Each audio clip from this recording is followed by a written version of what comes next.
Welcome friends, आप सभी का मेरे यूट्यूब चैनल में हार्दिक अभिनंदन।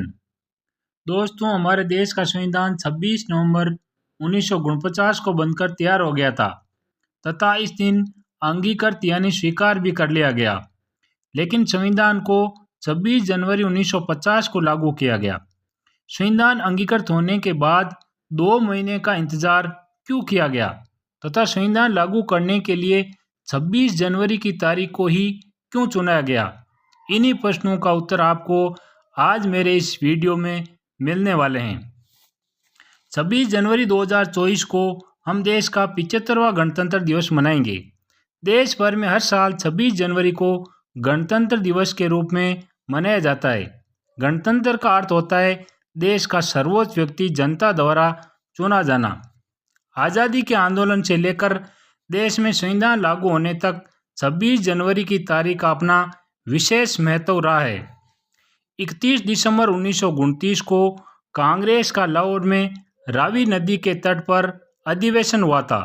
इस अधिवेशन के अध्यक्ष जवाहरलाल नेहरू थे। इस अधिवेशन में पहली बार पूर्ण स्वराज्य की मांग की गई थी तथा कहा गया कि ब्रिटिश सरकार 26 जनवरी 1930 तक भारत को उपनिवेश का दर्जा यानी डोमिनियन स्टेटस का दर्जा नहीं दिया तो भारत को पूर्ण स्वतंत्र घोषित कर दिया जाएगा। फिर 26 जनवरी 1930 को देश में पहली बार स्वतंत्रता दिवस मनाया गया तथा इसी दिन जवाहरलाल नेहरू ने तिरंगा फहराया। फिर जैसा कि सभी को ज्ञात है कि हमारा देश 15 अगस्त 1947 को आज़ाद हुआ। आज़ादी से पहले 26 जनवरी को ही हर साल स्वतंत्रता दिवस के रूप में मनाया जाता रहा। करीब 18 वर्ष तक 26 जनवरी को पूर्ण स्वराज दिवस यानी स्वतंत्रता दिवस के रूप में मनाते रहे। इस तरह आज़ादी मिलने से पहले ही 26 जनवरी अनौपचारिक रूप से देश का स्वतंत्रता दिवस बन गया था। देश के आज़ाद होने के बाद भारत का संविधान 26 नवंबर 1949 को बनकर तैयार हो गया तथा स्वीकार भी हो गया। इसीलिए 26 नवंबर को हर साल संविधान दिवस के रूप में मनाते हैं। लेकिन 26 जनवरी 1930 को पूर्ण स्वराज का प्रस्ताव लागू होने की तिथि को महत्व देने के लिए 2 महीने का इंतजार कर 26 जनवरी 1950 को संविधान लागू किया गया। इसके बाद 26 जनवरी को गणतंत्र दिवस घोषित किया गया।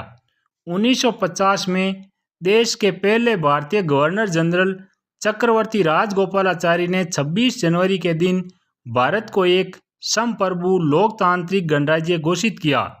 इसी दिन डॉक्टर राजेंद्र प्रसाद को भारतीय गणतंत्र के पहले राष्ट्रपति के रूप में शपथ दिलाई गई। उन्हें तोपों की सलामी दी गई। तब से तोपों की सलामी की यह परंपरा बनी हुई है। 15 अगस्त को स्वतंत्रता दिवस पर कार्यक्रम लाल किले पर होता है और प्रधानमंत्री ध्वजारोहण करते हैं, जबकि गणतंत्र दिवस का कार्यक्रम राजपथ पर होता है और राष्ट्रपति झंडा फहराते हैं। राष्ट्रपति देश के संवैधानिक प्रमुख होते हैं। दिल्ली में 26 जनवरी 1950 को पहली गणतंत्र दिवस परेड राजपथ पर न होकर इरविन स्टेडियम या आज का नेशनल स्टेडियम में हुई थी।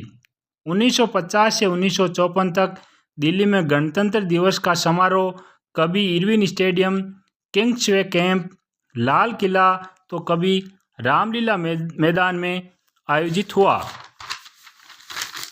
राजपथ पर 1955 में पहली बार गणतंत्र दिवस की परेड हुई। राजपथ पर हुई इस परेड में पाकिस्तान के गवर्नर जनरल मलिक गुलाम मोहम्मद चीफ गेस्ट थे। 2018 में भारत की गणतंत्र दिवस परेड में फ्रेंच आर्मी ने पहली बार भाग लिया। ऐसा पहली बार हुआ कि कोई विदेशी मिलिट्री दस्ता भारतीय गणतंत्र दिवस परेड में हिस्सा ले रहा था। गणतंत्र दिवस का समारोह 26 जनवरी तक ही सीमित नहीं है। इसका समापन 29 जनवरी को बीटिंग रिट्रीट कार्यक्रम के साथ होता है। गणतंत्र दिवस 2024 की थीम है भारत लोकतंत्र की जननी और विकसित भारत। 26 जनवरी 2024 को राजपथ पर भारत की राष्ट्रपति द्रौपदी मुर्मू, झंडारोहण करेगी तथा फ्रांस के राष्ट्रपति इमैनुअल मैक्रों गणतंत्र दिवस समारोह में बतौर मुख्य अतिथि होंगे।